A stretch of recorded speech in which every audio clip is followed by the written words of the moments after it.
J'ai le sentiment que la meilleure chose que j'ai faite jusqu'à présent, c'est sûrement cette Agada. D'abord, c'est très émouvant de rencontrer un texte aussi important depuis son atelier, depuis son travail. Et finalement, il y a là-dedans une sorte de quintessence de ce qui m'a toujours tenu à cœur dans la peinture. Sortez, respirez, c'est le Quality Time. Et nous avons l'honneur et le plaisir d'accueillir tout de suite Alain Kleinman, un artiste internationalement connu, magnifique, des œuvres magnifiques, des toiles magnifiques avec une technique bien particulière, reconnaissable entre tous. Alain Kleinman, bonjour, merci beaucoup d'avoir accepté cette interview. Bonjour. Alors, on est vraiment très touchée. Enfin, moi, personnellement, je suis vraiment très touchée parce que c'est vrai que vos œuvres sont chargées d'histoire.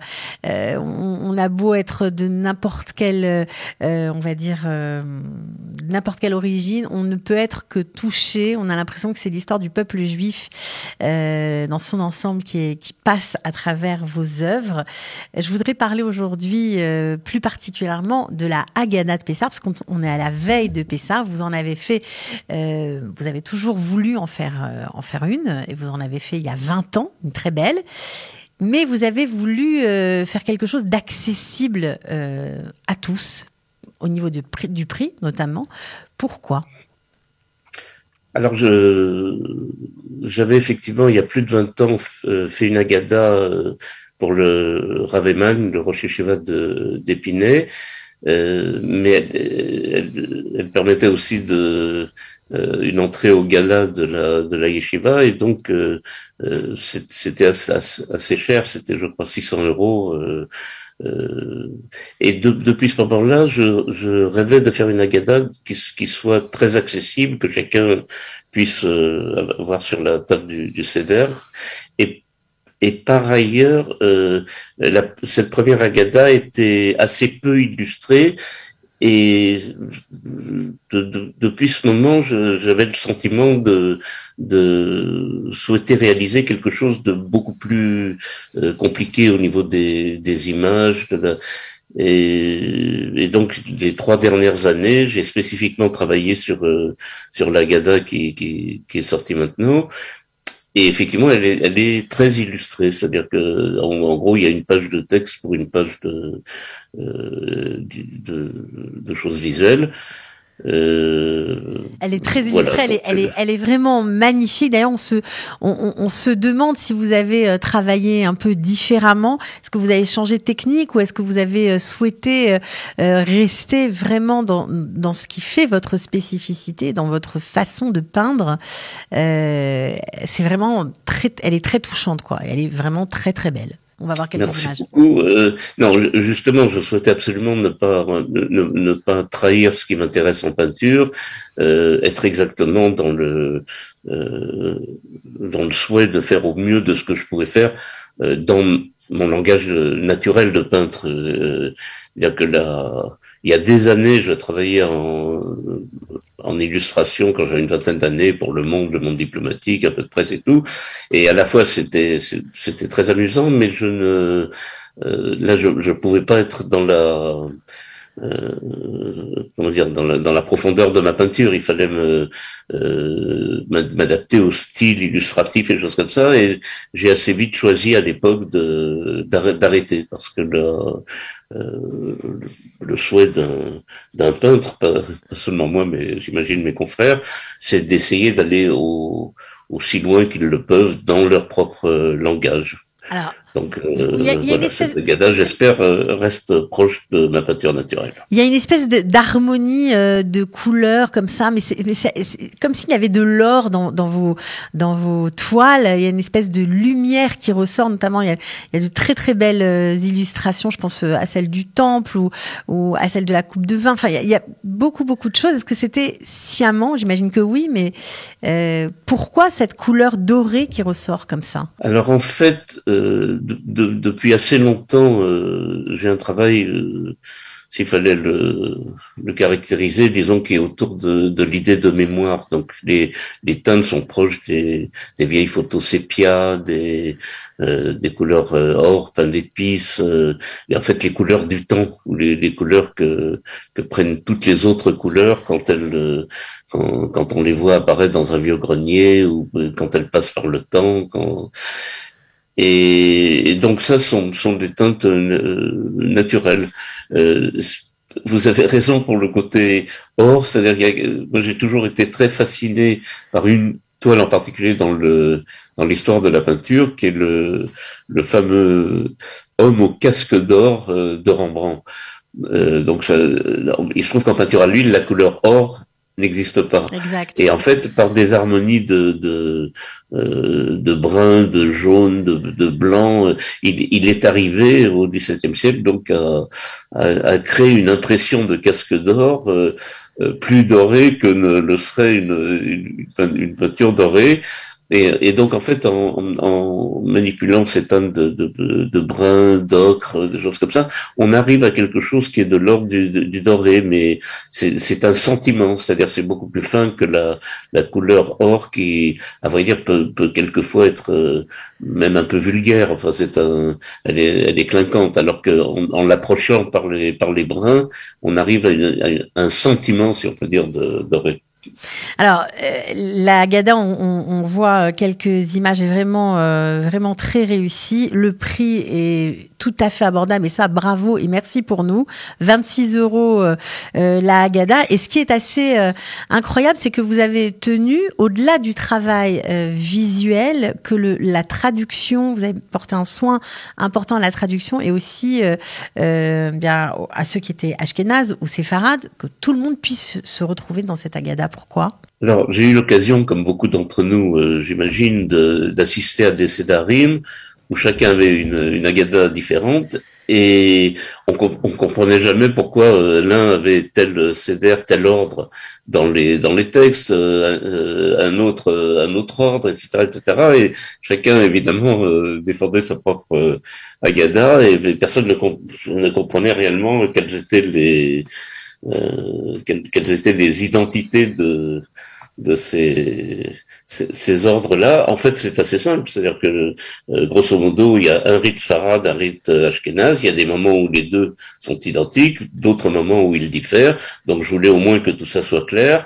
Après, j'avais remarqué également que dans la phonétique, il y avait beaucoup de problèmes en français. C'était pas homogène, c'était approximatif. C'était vrai également des traductions, c'est-à-dire que beaucoup de choses étaient très interrogeable. Enfin, je me rendais compte que d'abord, j'avais jamais eu l'objet qui me permettait sereinement de faire confiance et d'être en harmonie avec les autres convives du CEDER.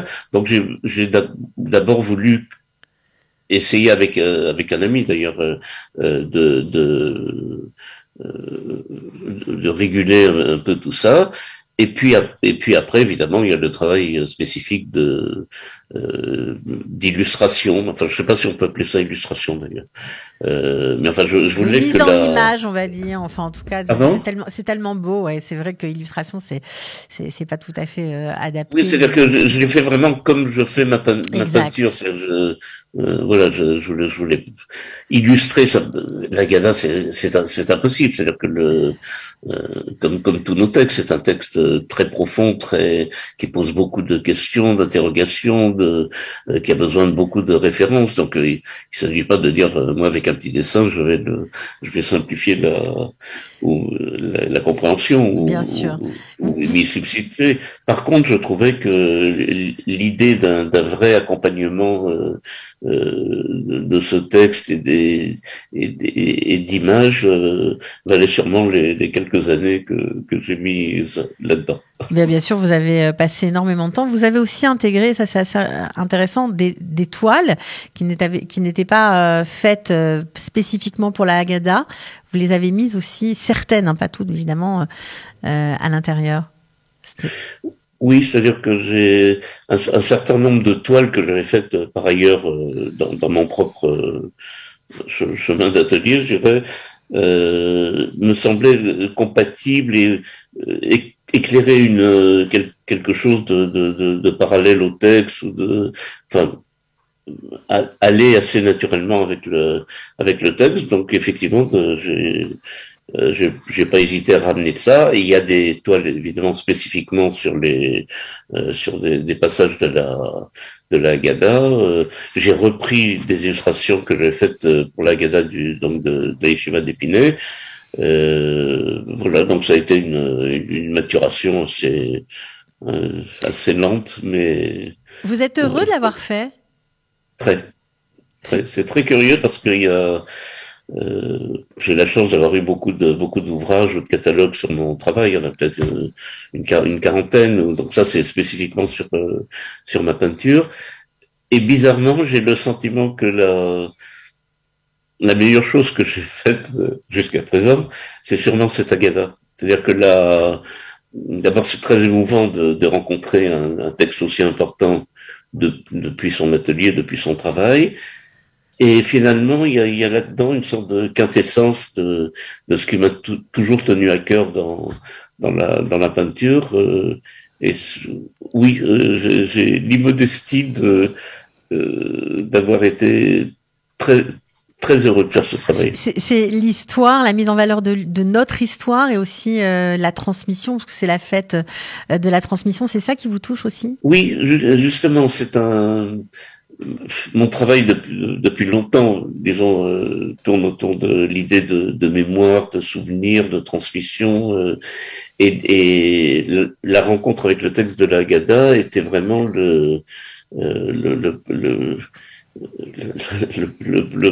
la parfaite possibilité d'être face à un texte.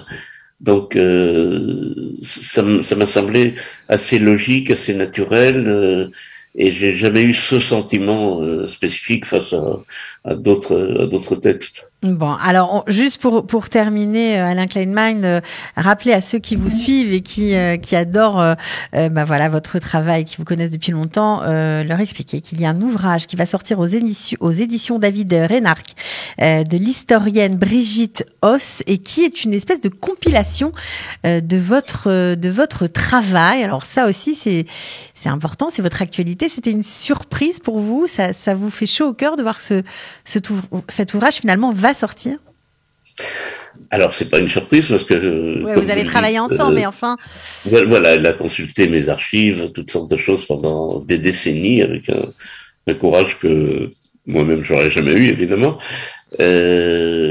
Donc, c'est pas une compilation, c'est une vraie analyse. Enfin, j'ai été très étonné de voir le texte terminé, surpris.